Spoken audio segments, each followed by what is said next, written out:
My name is Emily Carter.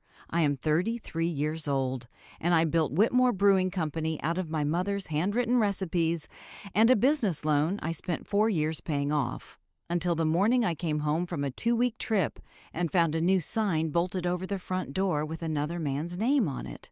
I stood in the parking lot with my suitcase still in my hand, staring up at gold letters spelling out Voss Brewing Company, where my mother's name used to hang, and felt the ground tilt underneath me in a way I didn't have words for yet. My badge didn't work at the side entrance. I tried it 3 times before a security guard I'd never seen before stepped out from the loading dock, polite and firm, and told me the building was private property and I'd need to leave unless I had an appointment. "I own this building," I said. "I founded this company." He looked at a clipboard, apologetic in the specific way people are when they've been told exactly what to say and know it's about to make someone's day much worse. "I'm sorry, ma'am. My instructions are that only Mr. Voss and authorized staff have access this week." I called my husband before I called anyone else, because 6 hours earlier he'd texted me that everything at the brewery was fine while I was away. Business as usual, nothing to worry about. Michael didn't answer. It went straight to voicemail, which never happened. Not in 9 years of marriage, not once during a business trip when I needed him reachable. I called Jack Sullivan next, the only other person who'd know what was actually happening inside those walls, and he picked up on the first ring like he'd been waiting for it. "Emily, where are you right now?" "Standing outside my own brewery being told I'm not authorized to go in." A long pause on his end, the kind that told me he already knew, that he'd been carrying something he hadn't figured out how to say to me yet. "You need to come to my place," he said. "Not the brewery, not home, my place. There's a lot you don't know yet, and I don't want you finding out any of it standing in a parking lot." "Jack, just tell me what's happening." "Not over the phone," he said, his voice dropping into something careful and protective I'd never quite heard from him before. "Please, Emily, come to my place." I drove to Jack's house with my hands shaking on the wheel, running through every version of what could possibly be bad enough to require that kind of warning, and none of the versions I imagined came close to what was actually waiting for me. To understand how I ended up locked out of my own company, you have to understand what Whitmore Brewing Company actually was before any of this happened. My mother, Grace Whitmore, spent 20 years perfecting recipes in a converted garage before she ever sold a single bottle commercially. She worked a full-time job at a printing company for most of that time, brewing on weekends and holidays, filling notebook after notebook with ratios and adjustments in handwriting that grew more confident with every passing year. She died before she got to see the brewery open under her name, a heart condition nobody caught in time, and I built it in the 2 years after her funeral, almost entirely out of grief and stubbornness, using her handwritten recipe book as the foundation for every beer we ever brewed. That recipe book, water-stained and beer-splattered, still sits in a locked drawer in what used to be my office. Dated notes in her own handwriting, stretching back 15 years before I was even old enough to help her brew. I couldn't have opened the doors without Walter Voss. He'd been my mother's mentor decades earlier, a legendary figure in the regional brewing scene who taught her everything she knew before she ever struck out on her own. And when I approached him for startup capital, he agreed almost immediately, framing it as an honor to help finish something Grace had started. He took a minority stake in exchange for the investment, sat on our board, and for years I genuinely believed his interest in the company was sentimental as much as financial. He showed up to every anniversary of the brewery's opening with a bottle of something rare from his own private collection, told stories about my mother at industry dinners that made her sound larger than life, and I never once considered that a man who spoke about her with that much apparent reverence could also be quietly resentful of everything she'd built without him. My husband Michael came into the business a year after we opened, leaving a marketing job at a larger regional brewery to run our operations side, and for a long time that felt like the perfect arrangement, the two of us building something together the way I imagined my parents once had.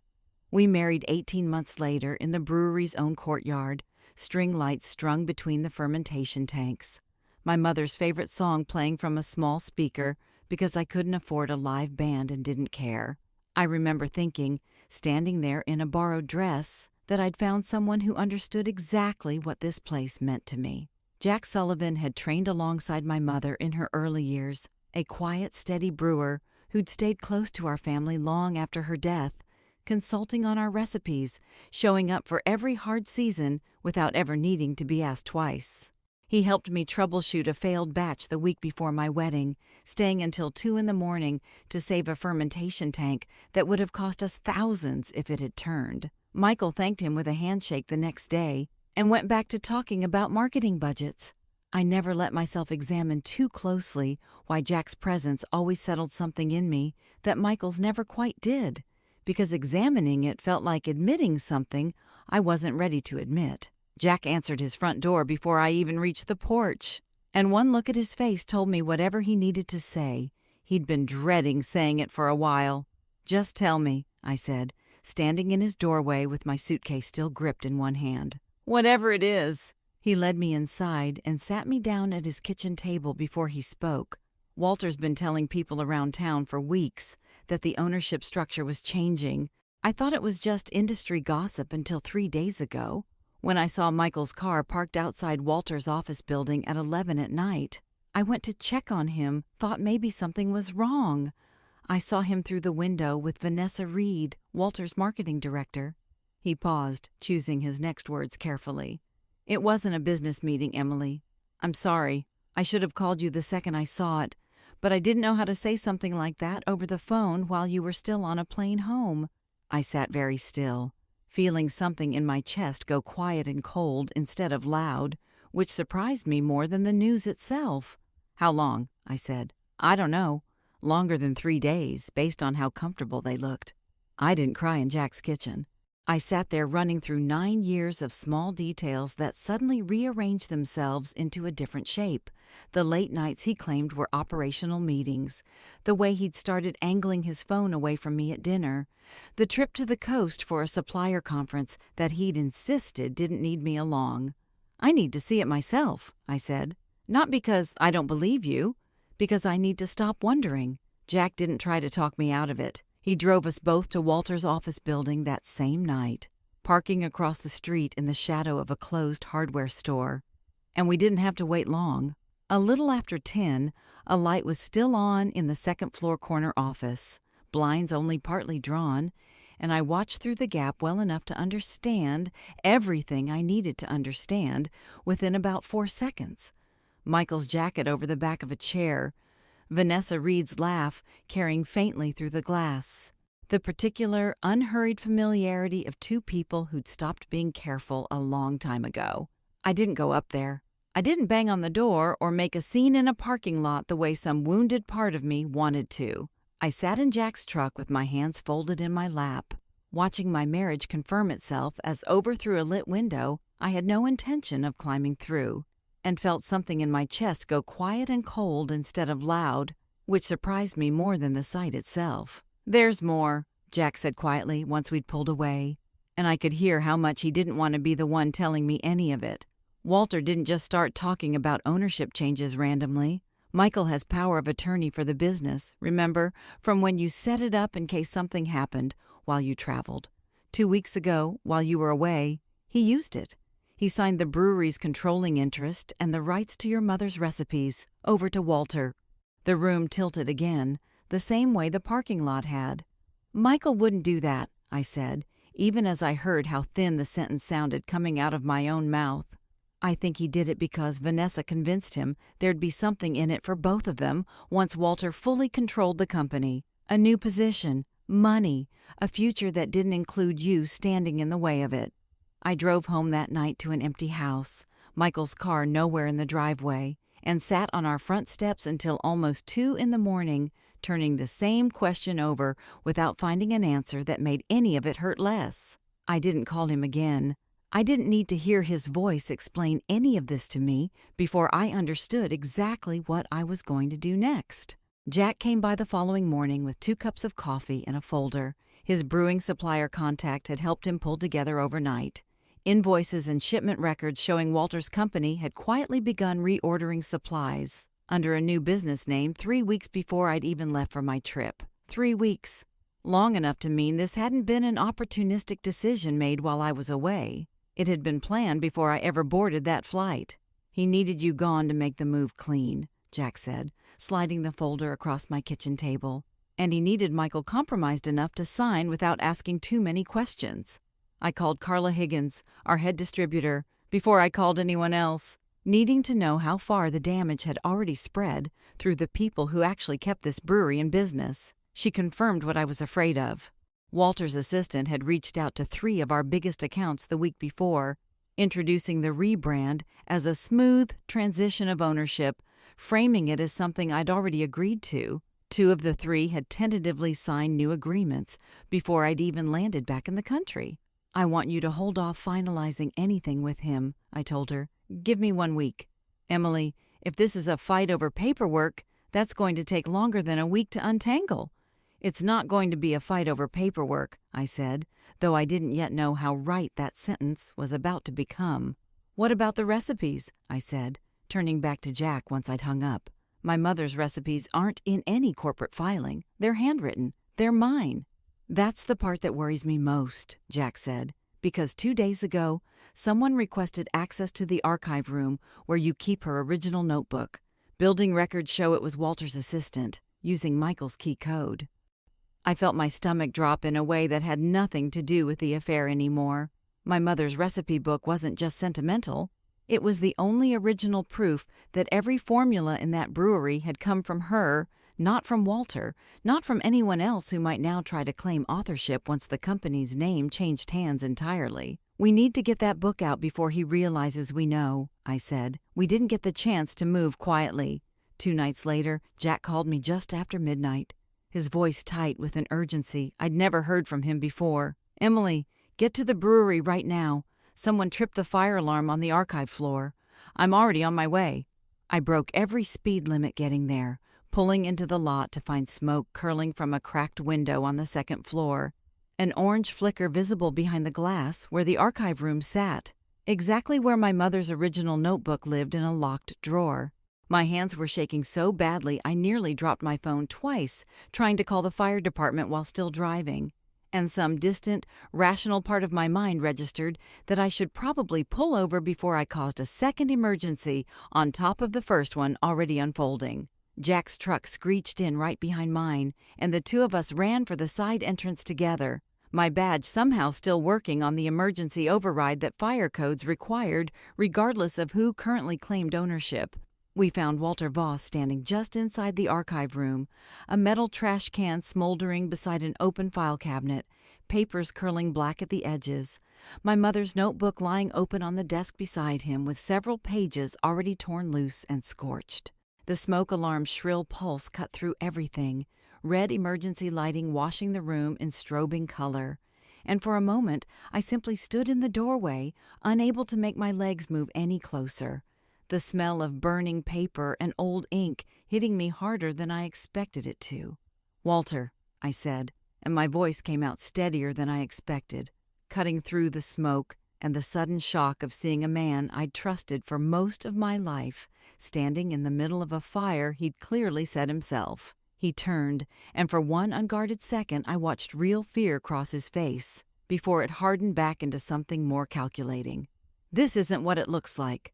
You're standing next to a burning trash can with my mother's recipe book torn apart on the desk beside you, Jack said, already moving past him to grab a fire extinguisher off the wall. I think it's exactly what it looks like. That notebook is the only proof I don't own every formula in this building outright, Walter said, and something in his voice had shifted entirely, the warm mentor's tone gone, replaced by something colder and more desperate. Grace never patented a single recipe in her life. If that book disappears, there's no difference between what she built and what I've spent decades perfecting myself. She built all of it, I said, my voice rising now despite myself, years of careful respect for this man finally giving way to something closer to fury. Every hop schedule, every mash temperature, every late night getting a batch right when it kept failing. You funded a building, Walter. You didn't invent a single beer inside it, and you know that better than anyone alive. which is exactly why you're standing here trying to burn the only proof that matters before anyone else can see it." Jack got the fire extinguished within seconds, the smoke thinning enough that I could see the full extent of the damage. Several pages of my mother's handwriting gone entirely, others scorched at the edges but still legible. I gathered what remained with hands that wouldn't stop shaking, cradling 15 years of her life's work against my chest, while Walter stood frozen by the door, apparently only now registering that Jack had already called the fire department, whose sirens were growing louder outside. "You don't understand what it's like," Walter said, quieter now, something almost pleading creeping into his voice. "I taught your mother everything. I watched her build something with my knowledge and my methods and put her own name on the door instead of mine. I told myself I'd let it go. And then you built the same thing, using her recipes, using my early investment, and I watched the exact same thing happen twice in one lifetime. So you decided if you couldn't have credit, you'd erase the proof that it was never yours to claim," I said. He didn't answer that. The fire department arrived minutes later, along with 2 police officers who separated us on the loading dock, and I gave my statement standing in the cold night air with my mother's damaged notebook still clutched against my chest, watching Walter Voss get walked to a patrol car in handcuffs for the first time in a life spent being treated like an untouchable legend in this industry. The following days moved fast, in a way the previous weeks hadn't. Walter's arrest for arson made the local business press within 48 hours, and once the story broke, distributors who'd already been quietly notified about his so-called acquisition of Whitmore Brewing began calling to cancel every agreement they'd tentatively signed with him. Our head distributor, a blunt, no-nonsense woman named Carla Higgins, who'd worked with my mother personally 2 decades earlier, told me over the phone that she'd suspected something was wrong the moment Walter's assistant started avoiding direct questions about ownership continuity. "I should have called you the second his people reached out," she said. "I'm sorry I didn't." I told her I understood, because I did. Walter had built 40 years of credibility in this industry. Exactly the kind of reputation that makes people slow to question him, even when something feels wrong. A local business reporter who covered the story called me for comment 2 days later, and I gave her exactly the version of events the evidence supported, careful and precise, refusing to let the story tip into something more sensational than what had actually happened. It didn't need embellishing. The truth alone was enough to end whatever remained of Walter's standing in an industry that had spent decades treating him as untouchable. Michael came to the house 3 days after the fire, standing on the porch where I'd once imagined us growing old together, looking smaller than I remembered him being. "Emily, please, let me explain. You used power of attorney I gave you for emergencies to hand my mother's legacy to a man who then tried to burn the only proof it was ever hers," I said. "I don't need an explanation for that. I need you to leave.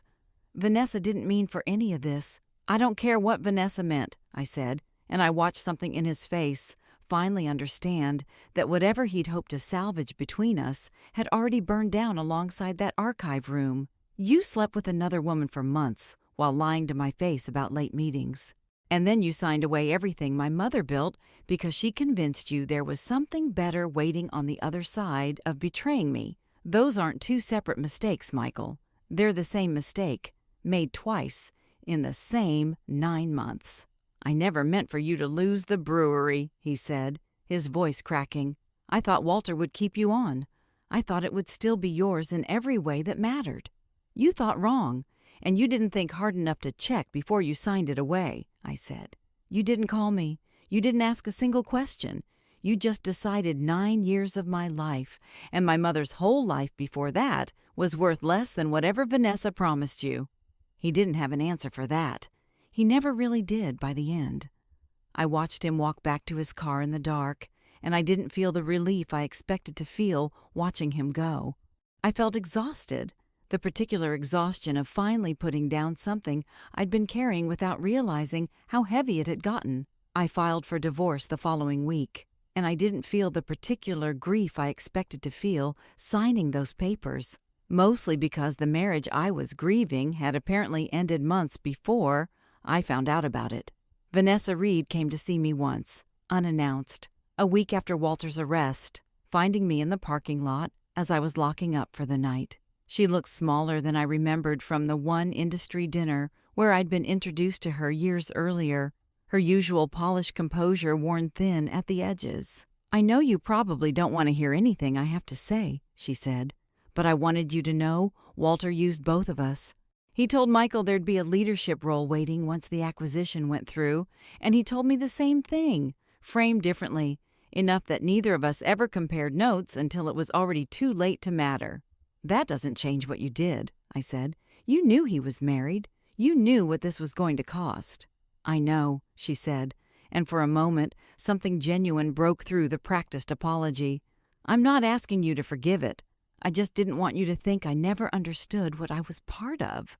I didn't offer her anything more than that. No absolution, no argument, just a nod that acknowledged she'd said what she came to say, standing in the cool evening air between two rows of parked cars that had once belonged to a company that carried my mother's name. She left before I did, and I never saw her again after Walter's distributors pulled their contracts, and her position dissolved along with everything else he'd promised her.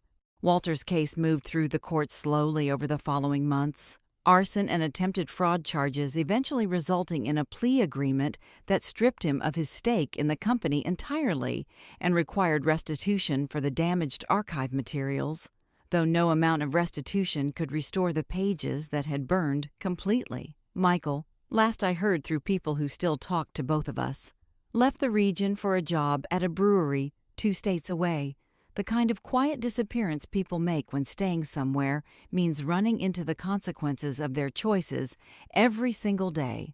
I rebuilt the archive room that spring, reinforced now with a proper fireproof safe for what remained of my mother's original notebook, each surviving page carefully preserved behind protective sleeves. Jack helped me photograph every page for digital backup, the two of us spending long evenings in that restored room piecing together the parts of her handwriting that fire hadn't managed to take. Somewhere in the middle of one of those evenings, surrounded by the smell of hops and old paper, Jack finally said the thing neither of us had let ourselves say in almost a decade of careful distance. "I should have told you a long time ago that I never stopped hoping you'd end up standing in a room like this with me instead of him," he said. "I didn't say it because I respected your marriage too much to complicate it.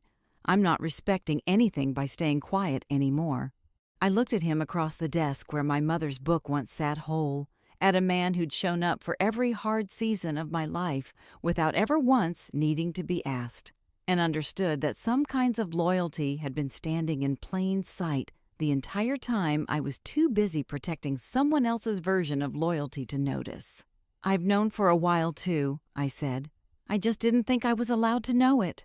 We didn't rush anything after that conversation, both of us careful with something that mattered too much to handle carelessly. But the distance we'd spent years maintaining between us finally, quietly, closed. Whitmore Brewing Company reopened under its original name 6 weeks after Walter's arrest. The gold letters bolted back over the door, spelling out my mother's name instead of a stranger's. Carla Higgins came personally for the relaunch, along with distributors who'd stood by us through the worst of it, and the same security guard who'd once turned me away at my own front door stood by the entrance that night with an apologetic smile, waving guests through toward a courtyard strung with the same lights that had hung there the night I married Michael, replaced now with new bulbs, the same tanks fermenting a batch of my mother's original pale ale recipe, reconstructed page by page from what Jack and I had managed to save and photograph. I stood behind the same bar where my mother once poured her very first commercial batch, watching a room full of people raise glasses to a legacy that had nearly been stolen and burned before it ever had the chance to become what it was always supposed to be. Jack stood beside me for most of the night, close enough that more than one old family friend noticed and said nothing. The particular kind of nothing that meant they'd noticed something true finally settling into place. Carla pulled me aside near the end of the evening, a glass of my mother's pale ale in her hand. "Grace would have liked this version of the story better than the one where nothing ever tested you," she said. "You built something that survived being tested. That matters more than a story where it never had to." I thought about that for a long time after she left, standing in the courtyard while the last of the guests said their goodbyes under the string lights. I'd spent years assuming the version of success I owed my mother was one where everything stayed intact, untouched, protected from ever being threatened at all. I understand now that isn't the inheritance she actually left me. She left me the capacity to rebuild something from almost nothing twice. Once after her death, and once after nearly losing it to a fire someone else lit. And I don't think either version of that rebuilding would have been possible without people willing to stand beside me while I did it. I keep what remains of her notebook in the safe now, but I also keep a photograph of one surviving page framed above my desk, her handwriting slightly faded, a note in the margin beside an early recipe that reads, simply, worth protecting. I used to think she meant the beer. These days, I think she meant something larger than that. The whole difficult, stubborn work of building something real and refusing to let anyone convince you it was ever theirs to take. The brewery survived. My marriage didn't, and I've made my peace with the fact that some things are only worth saving if they were honest to begin with. What I found instead, in the wreckage of everything that almost got taken from me, was a version of loyalty I'd been too careful to reach for until I no longer had a reason to hold back. Some mornings I still walk into that archive room before opening hours, just to look at the safe holding what's left of my mother's handwriting, and I think about how close all of it came to disappearing in a single reckless night. It didn't disappear, neither did I. And these days, standing behind a bar with my own name finally restored above the door, that feels like the only ending that was ever going to be worth calling mine. Jack still comes by most mornings before we open, the two of us running through the day's brewing schedule over coffee the way he once did with my mother. And there's a version of my life now that finally looks like something I chose on purpose, instead of something I simply didn't examine closely enough to question. I don't know exactly what comes next for the two of us, only that for the first time in longer than I can remember, I'm not afraid to find out. Thank you so much for watching. Drop a comment below, hit that subscribe button, and I'll see you in the next one.